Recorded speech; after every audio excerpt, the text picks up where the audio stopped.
ہم جانتے ہیں کہ 9 مئی کے واقعات کیوں ہوئے، ان کا ذمہ دار کون تھا۔ پاکستان اور پاکستانی عوام اور فوج کے درمیان محبت کے رشتے کو واپس سے کس طرح سے بحال کیا جا سکتا ہے، اور اس وقت کی ساری سیاسی صورتحال کا حل کیا ہے، اس سیاسی کشیدگی کا حل کیا ہے۔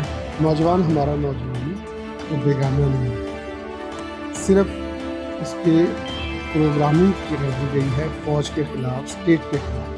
کوئی ایک فرد واحد، کوئی 2 افراد، 3 افراد، 4 5 6 افراد غلط ہو سکتے ہیں، لیکن پورا ادارہ جو ہے وہ غلط نہیں ہو سکتا۔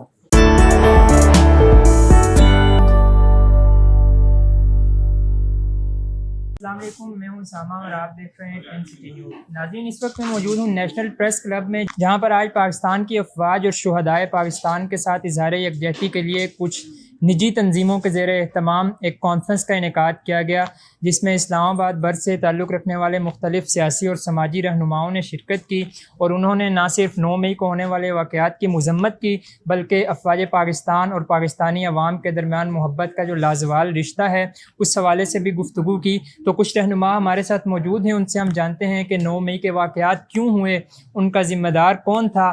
پاکستان اور پاکستانی عوام اور فوج کے درمیان محبت کے رشتے کو واپس سے کس طرح سے بحال کیا جا سکتا ہے، اور اس وقت کی ساری سیاسی صورتحال کا حل کیا ہے، اس سیاسی کشیدگی کا حل کیا ہے، ہم ان رہنماؤں سے اس حوالے سے گفتگو کرتے ہیں۔ سب سے پہلے یہاں پر آج افواج پاکستان اور شہدائے پاکستان کے ساتھ اظہار یکجہتی کے لیے ایک کانفرنس کا انعقاد کیا گیا، جو کہ یقیناً بہت ضروری چیز ہے اس حوالے سے کہ پچھلے کچھ عرصے سے ہم دیکھ رہے ہیں کہ عوام اور افواج کے درمیان ایک دراڑ سی آ گئی ہے، اس کو دور کرنے کے لیے ایک چیز جس کے حوالے سے کانفرنس میں بھی بات ہوئی، اور جب ہم کسی اس طرح کے بندے سے بات کرتے ہیں جو کہ اس برین واشنگ کا شکار آپ کہہ سکتے ہیں، تو وہ کہتا ہے کہ ہم بارڈر پر کھڑے ہوئے کسی سپاہی سے اختلاف نہیں رکھتے، جو اوپر کے لوگ ہیں، جو کہ ملکی پالیسیز پر جن کا اثر انداز ہوتے ہیں، ان تک کی ہماری ساری تحریک ہے۔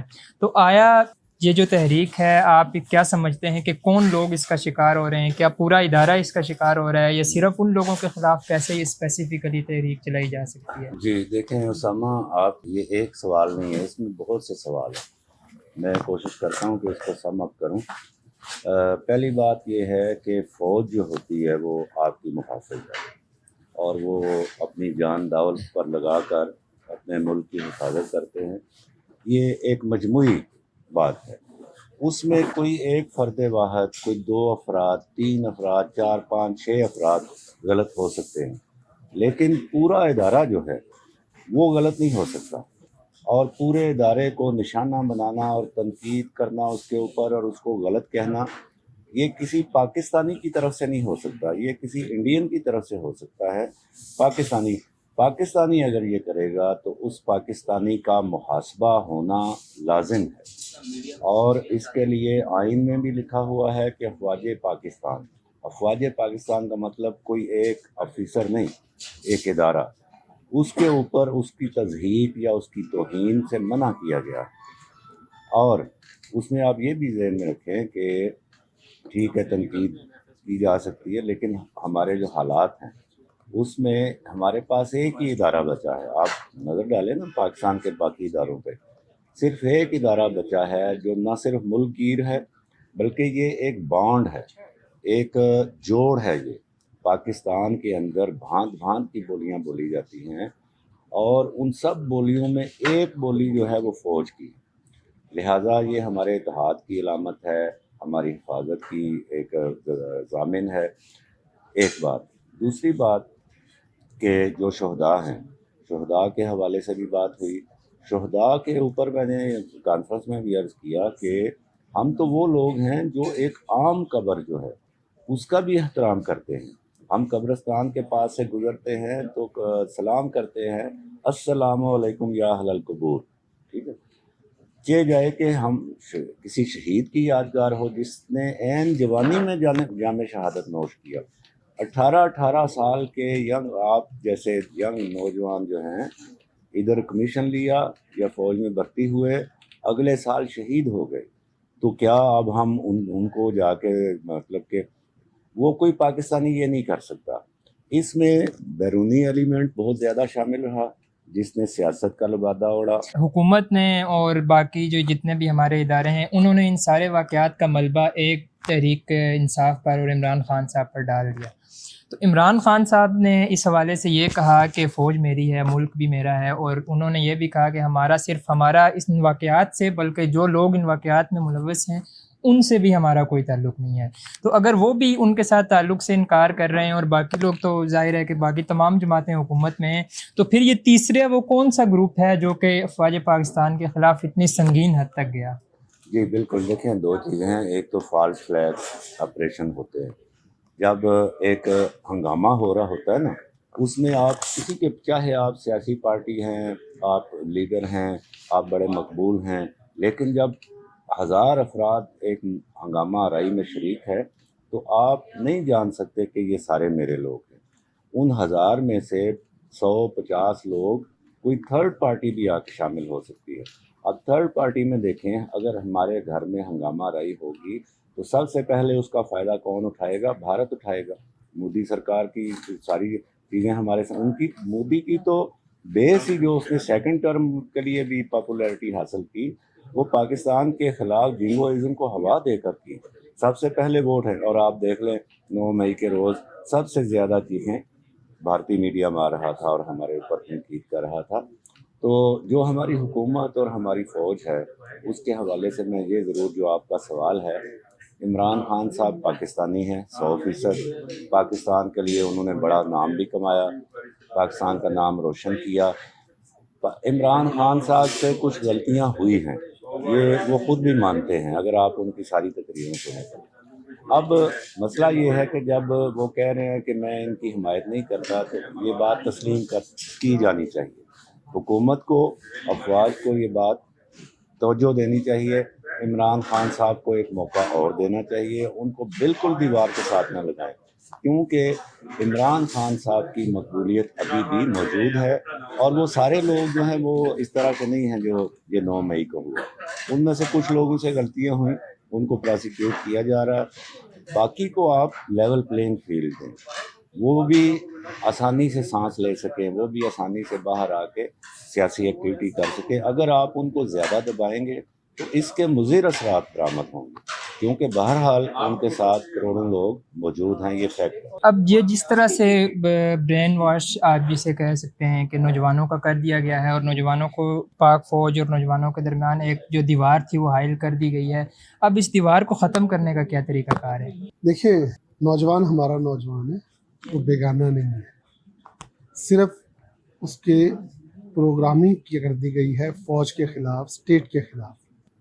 تو اسے یہ چیز جب سمجھائی جائے گی، اس کے سامنے یہ چیز رکھی جائے گی کہ بھئی تمہاری حیثیت کیا ہے، پوری دنیا پاکستان کو کس حیثیت سے دیکھتی ہے، اور پاکستان کی بقا جو ہے وہ کس بنیاد پر ہے. جب اس کے سامنے فیکٹس اینڈ فگرز آپ رکھیں گے تو نوجوان اتنا پاگل نہیں کہ وہ بات نہ سمجھے. اصل کمی اویئرنیس کی ہے. دشمن کے بیانیوں کو لے کر لوگوں نے جتنی ایفرٹ کی ہے، ہم نے اپنا بیانیہ پہنچانے کے لیے اس کا 50% بھی نہیں کیا ہے. تو ہمیں جاگنا ہوگا، پاکستانیوں کو جاگنا ہوگا. جو پاکستان کا دفاع اور پاکستان کی بقا چاہتے ہیں، انہیں اپنی ڈیوٹیوں کا ادراک کرنا ہوگا. حکومتی ادارے اور ذمہ داران، ان کو اس حوالے سے پوری پلاننگ کر کے ایک فریم ورک کے ساتھ چلنا ہوگا. اچھا، جو 9 مئی کے ذمہ داران ہیں اور جو لوگ اس میں ملوث تھے، ان کو سزائیں دینے کا مطالبہ تو ہر شہری کرتا ہے. اس کی آڑ میں جو جس طرح سے سیاسی انتقام لیا جا رہا ہے، اور کچھ لوگوں کو 9 مئی کے واقعات کی آڑ میں سیاسی انتقام کا نشانہ بنایا جا رہا ہے، اس حوالے سے آپ کیا کہیں گے؟ دیکھیں، یہ بات میں سمجھتا ہوں کہ درست نہیں ہے، کیونکہ جن لوگوں کی گرفتاریاں کی جا رہی ہیں ان کی باقاعدہ فوٹوز، ویڈیوز موجود ہیں. ایسی کوئی گرفتاری میرے نالج میں نہیں ہے جس کی فوٹو، ویڈیو وہ شرپسندی کے مظاہرے میں شامل ہونے کی موجود نہ ہو، ایویڈنس موجود نہ ہو اور اس کے خلاف کوئی کارروائی کی جائے. دیکھیں، یہ اس ٹائم ہم پریس کلب میں جن لوگوں کو اس کا ذمہ دار کہا جا رہا تھا، جو لوگ اس میں ملوث کہے جا رہے تھے، انہوں نے آگے پریس کانفرنس کی اور وہ صاف ستھرے ہو گئے. تو یہ سارا کیا پروسیس ہے، تھوڑا سا ہمیں بتائیں. دیکھیں، اگر تو کوئی شخص جو واقعی ملوث ہے اور صرف پریس کانفرنس کے ساتھ وہ نیٹ اینڈ کلین ہو رہا ہے، تو اس کو قانون کی روشنی میں چیلنج کیا جا سکتا ہے. کورٹس کس لیے ہیں؟ اگر کسی کے پاس کوئی ایسی ایویڈنس موجود ہے تو وہ کورٹ میں جائے کہ فلاں اس کا مسئلہ اس طرح ہے, وہ اس کی ویڈیوز موجود ہے, اس کے یہ چیزیں موجود ہیں, اس کے خلاف کارروائی کیوں نہیں؟ تو کورٹس موجود ہے. میرا خیال ہے پریس کلب اس کے لیے پراپر فورم نہیں ہے. آخری سوال, شہدائے پاکستان, شہداء کسی بھی قوم کا فخر ہوتے ہیں اور پاکستانی قوم یقیناً اپنے شہداء سے بہت محبت کرتی ہے. شہدائے پاکستان اور پاکستانی قوم کا جو تعلق ہے, اس حوالے سے آپ کا کیا پیغام ہے؟ دیکھیے, شہدائے پاکستان اور پاکستان کا تعلق یہ ایک لازوال تعلق ہے. اس میں کسی قسم کی کوئی دراڑ نہیں ہے. قوم اپنے شہداء کے ساتھ اس طرح محبت کرتی ہے جس طرح اپنے بھائیوں اور بیٹوں کے ساتھ محبت کی جاتی ہے. تو اور پھر سب سے بڑھ کر جب یہ اس وطن کے لیے قربان ہوئے جس کی بنیاد لا الہ الا اللہ محمد رسول اللہ ہے, اور اس جھنڈے تلے قربان ہوئے ہیں جو ایمان, تقویٰ اور جہاد کے ماٹوں پہ کھڑا ہے, تو ان کے ساتھ محبت جو نہیں کرتا اس کو تو اپنی دنیا چھوڑ آخرت کی بھی فکر کرنی چاہیے. افواج پاکستان ہمیشہ سے جو ہے عوام اور فوج کے درمیان بہت جو پیار اور محبت کا رشتہ رہا ہے, اور کبھی بھی کسی نے پاک فوج کے خلاف اس طرح سے بات نہیں کی جس طرح سے اب ہو رہی ہے. اس ساری تحریک کا اور ان سارے واقعات کا ذمہ دار کون ہے؟ دیکھیے, ساری تحریک اور سارے واقعات کے ذمہ دار کو اگر ڈھونڈنا چاہے تو اس میں کوئی پوشیدہ چیز نہیں ہے کہ جس کو ڈھونڈنا مشکل ہو. وہ لوگ جو پاکستان کے دشمن ہیں اور پاکستان کو ڈیسٹیبلائز کرنا چاہتے ہیں, ان کے گندے ایجنڈے کے پورا ہونے کی راہ میں رکاوٹ صرف وہ آپ کی افواج ہے, آپ کے سیکیورٹی ادارے ہیں, آپ کی مضبوط عسکری قوت ہے. ان قوتوں نے عراق کو روندا, لیبیا کو روندا, انہوں نے مصر کا بیڑا غرق کیا. تو پاکستان کو بھی اسی طرح ختم کرنا چاہتے ہیں, ڈسٹیبلائز کرنا چاہتے ہیں. تو پاکستان کے پاس معیشت مضبوط نہیں ہے, سیاسی ڈھانچہ مضبوط نہیں ہے, عدلیہ کا سسٹم اتنا مضبوط نہیں ہے, لیکن آپ کی افواج, آپ کا دفاعی نظام اللہ کا شکر ہے مضبوط ہے. تو یہ ایک جو آپ کا مضبوط بیریئر ہے وہ اس کو توڑنے کی کوشش کر رہے ہیں. تو جب تک فوج کی عوام کے دلوں میں تکریم رہے گی, عزت رہے گی, تب تک وہ اسے ختم نہیں کر سکتے. تو اس کے لیے ضروری ہے کہ عوام کے دلوں سے فوج کی عزت اور فوج کا تعلق کو نکالا جائے. تو یہ ساری کوشش اس سلسلے کی کری ہے.